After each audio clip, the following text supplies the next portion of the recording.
नमस्कार, स्वागत है आपका विजयपथ एजुकेशन में। तो आज फिर से मैं एक और वीडियो लेके आई हूँ आपके लिए, एक और नई क्लास। वो है हिंदी के मिक्स एमसीक्यू। जैसे कि आपको पता है कि हम हिंदी के मिक्स जो एमसीक्यू हैं वो लगा रहे हैं।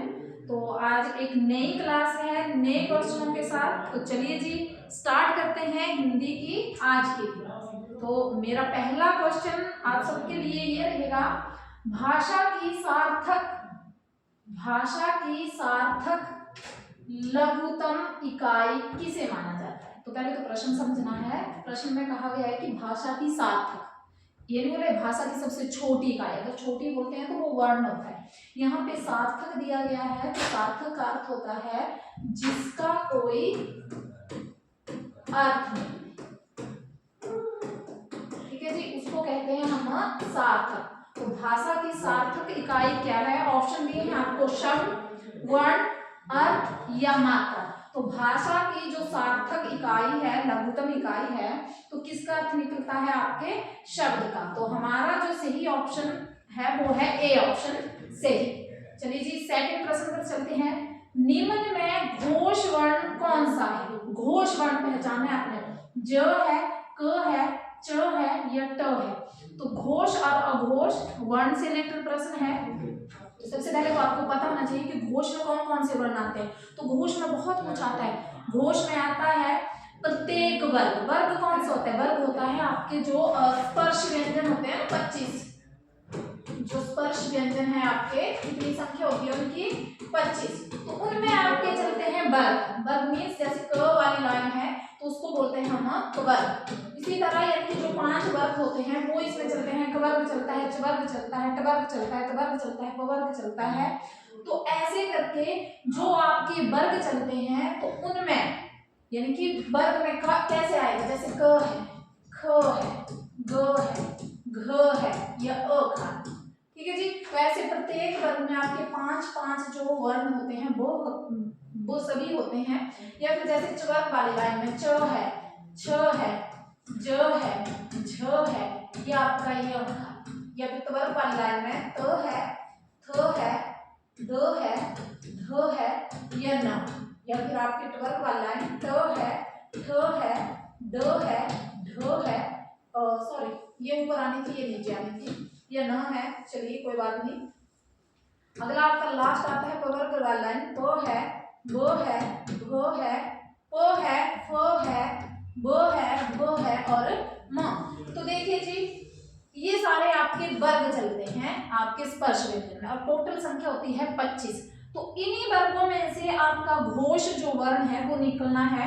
तो घोष वर्ण में आते हैं आपके प्रत्येक वर्ग का तीसरा, चौथा, पांचवा वर्ण प्लस सारे के सारे स्वर इसमें आएंगे, प्लस आपके अंतस्थ व्यंजन इसमें आएंगे, प्लस आपके ऊष्मीय व्यंजन का ह इसमें आएगा। तो आपके यानी कि घोष या जिसको हम घोष भी कहते हैं बहुत कुछ आता है। तो यहाँ पे देखिए जी आपको पांचवा वर्ण कौन सा लग रहा है? क ख ग घ अ खाली च छ ज, पांचवा वर्ण ज। तो इसका सही जो आंसर है वो है ए ऑप्शन, क्योंकि तीसरा, चौथा और पांचवा वर्ण। क आपका पहला है, च आपका पहला है, ट ठ आपका दूसरा है। तो इसलिए जो तीसरा है वो है आपका ज। तो इसलिए तीसरा, चौथा, पांचवा वर्ण स्पर्श व्यंजन से, तो ज जो है वो तीसरा आपका वर्ण है स्पर्श व्यंजन। ठीक है जी। वर्तनी की दृष्टि से शुद्ध शब्द है, देखिए जी, नर्क कैसे लिखा जाता है? नर्क लिखा जाता है, नकर लिखा जाता है, या नर्क ऐसे लिखा जाता है, या फिर ऐसे लिखा जाता है, मतलब न के ऊपर र लगाया। तो शुद्ध वर्तनी यानी कि शुद्ध शब्द कौन सा है वो इसमें आपको बताना है। तो वो है आपका ए ऑप्शन नर्क, सीधा है ना जी। ना तो आपके क के ऊपर र लगाना, ना ही न के ऊपर, ना फिर हमने ऐसे न को हलंत करना, सीधा लिख दो नर्क, न र क नर्क। वर्तनी की दृष्टि से शुद्ध शब्द है। विसर्ग संधि है, निम्न में से कौन से शब्द की हम विसर्ग संधि करेंगे? निष्कर्म, संयोग, सदैव या गिरीश। ठीक है जी। विसर्ग संधि होती है कि जिसमें जब हम शब्द को अलग करते हैं, तोड़ते हैं, तो वहां पे हम क्या लगाते हैं? विसर्गे, और विसर्गे जो होती हैं वो हमेशा ह की साउंड देती हैं, तो इसमें जो है वो है आपका निष्कर्म, निह जमा कर्म, आधे स की जगह पे हमने क्या करना है, विसर्गे लगानी है, निह जमा कर्म, योग, सन जमा योग, सदैव, सदा जमा एव, गिरीश, गिरी जमा ईश, ठीक है जी। ये आपकी व्यंजन संधि से है, ये भी आप सॉरी ये आपका स्वर संधि है, वो भी आपका स्वर संधि है, ये आपकी व्यंजन संधि है। तो निह जमा कर्म, निष्काम का संधि विच्छेद, आधा श की जगह पे हमने क्या लगा दी, विसर्ग, तो आपका ए ऑप्शन जो है वो विसर्ग संधि है। 5वां क्वेश्चन है, लंबोदर किस समास का उदाहरण है, लंबोदर किसको कहा जाता है, तो ये बात समझनी है। तो पहले तो ऑप्शन देख लेते हैं, सबसे पहले है बहुव्रीहि समास, द्विगु समास, द्वंद्व समास और कर्मधारय समास। अब मैं आपको बता देती हूँ बहुव्रीहि समास क्या होता है। बहुव्रीहि समास होता है जिसमें ना आपका पहला पद प्रधान होता है ना दूसरा पद, बल्कि दोनों मिलकर एक तीसरे नए शब्द का निर्माण करते हैं, उसको कहते हैं हम बहुव्रीहि समास। द्विगु समास होता है पहला पद जो है वो संख्यावाची होगा, जैसे मान लो मैंने बोल दिया नव, तो संख्यावाची है नौर, ठीक है जी। द्वंद्व समास है जिसमें आपका ना पहला पद प्रधान ना उत्तर पद, बल्कि दोनों पद जो हैं वो इक्वल बराबर माने जाएंगे, जैसे आपके मैंने बोला माता पिता भाई बहन, सुख दुख और बीच में योजक चिन्ह लगता है, विग्रह करेंगे और तथा एवं लगाएंगे। कर्मधारय समास, कर्मधारय समास में एक पद की तुलना दूसरे पद के साथ की जाती है, जैसे मैंने बोला नीलकमल, कमल की तुलना उसके नीले रंग के साथ की गई है, तो यहाँ पे कर्मधारय समास है, विग्रह करेंगे नीला है जो कमल। तो देखिए जी लंबोदर, लंबोदर होता है लंबा प्लस उदर, उदर मतलब पेट, या फिर विग्रह करेंगे लंबा है उदर जिसका, तो तीसरा शब्द क्या निकलता है, तीसरा शब्द निकलता है इसका गणेश, तो ये किसका उदाहरण है आपका बहुव्रीहि समास का, जो मैंने आपको बताया कि तीसरा पद प्रधान होता है, तो A option is right option. अगला है स्मरण का विलोम शब्द, स्मरण, स्मरण होता है याद रखना, तो इसका विलोम शब्द हमने बताना है, सस्मरण, मरण, विस्मरण या हरण, तो स्मरण का विलोम शब्द है विस्मरण, ठीक है जी। विलोम मतलब उल्टा। निम्नलिखित में से कौन सा शब्द सूर्य का पर्यायवाची नहीं है, और नहीं है पूछा है नहीं है, नहीं है, दिनकर, दिवाकर, हिमकर या प्रभाकर। तो देखिए जी दिनकर जो दिन चढ़ता है सूर्य है, दिवाकर सूर्य के लिए, प्रभाकर सूर्य के लिए, हिमकर जो सूर्य के लिए हम यूज नहीं करते, हिमकर मतलब जो बर्फ से ढका हुआ पहाड़ है, पर्वत के लिए यूज करते हैं। अगला 8वां क्वेश्चन है, बिना पलक झपकाए के लिए एक शब्द, वाक्यांश के लिए एक शब्द है ना जी, तो बिना पलक झपकाए के लिए एक शब्द होगा चकित, देखते रहना, विपलक या फिर निमिर्मेश, तो इसके लिए एक शब्द क्या होगा, इसके लिए एक शब्द होगा निमिर्मेश, ठीक है जी, बिना पलक झपकाए, निमिर्मेश। अगला 9वां क्वेश्चन है भौरा, भौरा जानते हो, फूलों के ऊपर जो मंडराते हैं उनको हम कहते हैं भौरा। कोयल, कोयल ज्यादातर आमों के पेड़ों के ऊपर बैठती है, बहुत अच्छी इसकी बोली होती है, यानी कि जब वो कूदती है तो बहुत अच्छा लगता है। सखी यानी कि सहेली, किस शब्द के अनेक आर्थिक हैं, यानी कि इन तीनों शब्दों के लिए एक शब्द, अली, अंत, अनंता या आकार, तो भौरा, कोयल, सखी, किस शब्द के लिए, इन सब शब्दों के लिए एक शब्द, तो अली, ठीक है जी। कुबेर का समानार्थिक शब्द क्या होगा, समानार्थिक लिखना है कुबेर, कुबेर कौन होता है, भी पैसों का राजा, कुबेर, लक्ष्मी और कुबेर दोनों धन के राज है ना, तो सही ऑप्शन आपको पता चल गया होगा एक, धनराज, न्यूनता, कुबेरी, कृपालु नहीं जी, धनराज जो पैसों का राजा है, धन का राजा जो है। अकल पर पत्थर पड़ना, मुहावरे का अर्थ, अकल पर पत्थर पड़ना है ना जी, मुहावरा है। मूर्ख बन जाना, अपमानजनक बात कहना, बुद्धि भ्रष्ट होना या बेफिक्र होना।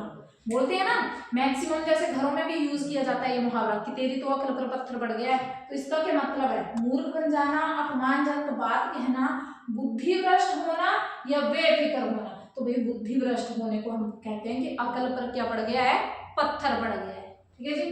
चलिए जी नेक्स्ट क्वेश्चन, एक पंथ दो काज, लोकोक्ति है, कहावत जिसे हम कहते हैं, का अर्थ है एक काज होना, लाभ ही लाभ होना, या एक काम से चार लाभ होना, या एक ही काम से दो लाभ। देखिए जी दोनों ऑप्शन सेम सेम है, चार है उसमें दो है, तो एक पंथ दो काज, तो एक ही काम से दो लाभ होना, क्योंकि दो काज लिखा हुआ है तो दो लाभ होना। मतलब कि जैसे मान लो जैसे मैं बाजार गई तो मेरे को एक काम था वहां पे बाजार में, यानी कि मान लो कुछ मैंने परचेज करना था या फिर मेरे को कोई और काम था, सिर्फ एक काम था, लेकिन जब मैं वहां पे पहुंची तो मेरे को और भी यानी कि अन्य काम भी याद आ गए। तो मैंने बोला जब आई हूँ तो मैं सारे काम करके चलती हूँ ना, तो वो क्या होता है एक पंथ दो काज, मतलब कि आई एक काम के मोटिव से भी है ना, लेकिन मैंने कर सारे लिए, तो वो वाला। ठीक है जी, तो डी ऑप्शन इसका सही। अगला है वह एक अच्छा छात्र है, वाक्य में निश्चयवाचक सर्वनाम कौन सा है? निश्चयवाचक बताना है। वह एक छात्र अच्छा या है, ये ऑप्शन है ना जी। अब बता भी रहे हैं कि हो सकता है कि जैसे जो पुलिस की भर्ती है उसमें आपको 5 ऑप्शन दिए जाए, तो इन 5 ऑप्शनों में से आपको एक ऑप्शन बताना है जो सही है। वह एक अच्छा लड़का है, वाक्य में निश्चयवाचक सर्वनाम कौन सा होगा? तो मैं बहुत बार अपनी क्लास में बच्चों को भी बताती हूँ, ये जैसे मैंने यहाँ पे भी अपनी जो क्लासेस ऑनलाइन जो डाली गई हैं उसमें मैंने पढ़ाया हुआ है कि निश्चयवाचक सर्वनाम के लिए जो शब्द हम प्रयुक्त करते हैं मुख्य शब्द क्या होते हैं? वह और यह। ठीक है जी, तो यह शब्द हम निश्चयवाचक में यूज करेंगे जो वस्तुएं या जो व्यक्ति हमारे पास है उसके लिए, और वह शब्द यूज करेंगे जो वस्तु या व्यक्ति हमसे थोड़ा सा दूर है लेकिन हमें उसके बारे में पूर्ण ज्ञान है, तो उसके लिए हम यानी कि निश्चित ज्ञान है, तो उसके लिए हम क्या करेंगे? वह। तो यहाँ पे वह शब्द जो है वो निश्चयवाचक सर्वनाम है, तो A option is right option. मंत्री शब्द का लिंग क्या होगा? मंत्री शब्द का लिंग बताना है। मंत्री यानी कि किस शब्द में आते हैं? लिंग का शब्द है, पुल्लिंग में आएंगे, स्त्रीलिंग में आएंगे, नपुंसकलिंग में आएंगे, या उभयलिंग में? मंत्री। अब मंत्री देखिए, मंत्री कोई भी हो सकता है, स्त्री भी हो सकती है, पुरुष भी हो सकता है ना जी, जरूरी नहीं कि पुल्लिंग में ऐड कर दो तो वो मंत्री उसको बनाना है कि मंत्री शब्द है भाई कोई पुरुष ही मंत्री बनेगा, नहीं, दोनों के लिए मंत्री शब्द प्रयुक्त होगा। जैसे प्रधानमंत्री, तो प्रधानमंत्री चाहे लेडीज हो चाहे जेंट्स हो, प्रधानमंत्री ही कहलाते हैं। तो मंत्री शब्द ना तो पुल्लिंग में ऐड होता है, ना स्त्रीलिंग में ऐड होता है, ना पुंसकलिंग में तो ऐड होते नहीं, तो वो ऐड होते हैं आपका उभयलिंग में, क्योंकि उभयलिंग में हम स्त्री और पुरुष दोनों के लिए समान शब्दों का प्रयोग करते हैं, जैसे डॉक्टर हुआ, मंत्री हुआ, प्रोफेसर हुआ, है ना जी, तो वो सारे शब्द किसमें आएंगे? आपके उभयलिंग में। लास्ट क्वेश्चन आज का, गंगा हिमालय से निकलती है, इसमें आपको क्या बताना है? इसमें आपको बताना है कि इसमें कौन सा कारक है? कारक से रिलेटेड क्वेश्चन है। गंगा हिमालय से निकलती है, देखिए अंडरलाइन भी किया है से, तो कौन सा कारक है? कर्ण कारक है, कर्म कारक है, आपादान है, या संबंध है? तो पहले तो समझ लीजिए, कर्ण कारक में हम से का उपयोग करते हैं, जैसे कर्ण कारक में से का उपयोग होगा, लेकिन किसके लिए होगा? साधन के तौर पर। जब भी हम किसी वस्तु या व्यक्ति को अपने साधन के तौर पर हम अपने लिए प्रयुक्त करते हैं, प्रयोग में लाते हैं, तो वहां पे हम से का प्रयोग करेंगे। जैसे मैं बस से पालनपुर आई या मैं बस से हमीरपुर गई, तो से का प्रयोग किया, मतलब बस को हमने क्या बनाया? अपना साधन। कर्म कारक में हमारे कर्म के ऊपर बल दिया जाता है, जो कर्म हम करते हैं। ठीक है जी, जैसे वह घड़ा बनाता है तो उसके घड़ा बनाने के ऊपर हमने बल दिया है। ठीक है जी, या फिर विभक्ति भी लगती है कर्म में, नहीं भी लगती है। आपादान में से लगता है अलगाव के लिए, यानी कि किसी चीज को अलग करने के लिए, जैसे पेड़ से पत्ते गिर रहे हैं, बच्चा टावर से कूद गया, तो वैसे लगती है। संबंध मतलब किसी वस्तु या व्यक्ति के साथ आपसी संबंध को बनाने के लिए का, के, की, रा, रे, री या ना, ने आदि शब्द जो है वो ऐड करते हैं। जैसे हमारी कई गाड़ियां हैं, ये हमारा घर है, रा या री, मतलब कि संबंध है हमारा उन गाड़ियों के साथ। ठीक है जी, तो यहाँ पे लिखा है गंगा हिमालय से निकलती है, मतलब अलगाव का ऐसे लग रहा है जैसे वाक्य को पढ़ के लग रहा है कि गंगा हिमालय से निकलती है, मतलब हिमालय को वो अलग करती है, अलगाव करती है। तो आपका कौन सा ऑप्शन? सी ऑप्शन इसमें सही है। ठीक है जी, तो आज के लिए इतना ही, फिर से एक नई क्लास के साथ आऊंगी। अच्छे क्वेश्चनों के साथ। तब तक के लिए जय हिंद, जय भारत।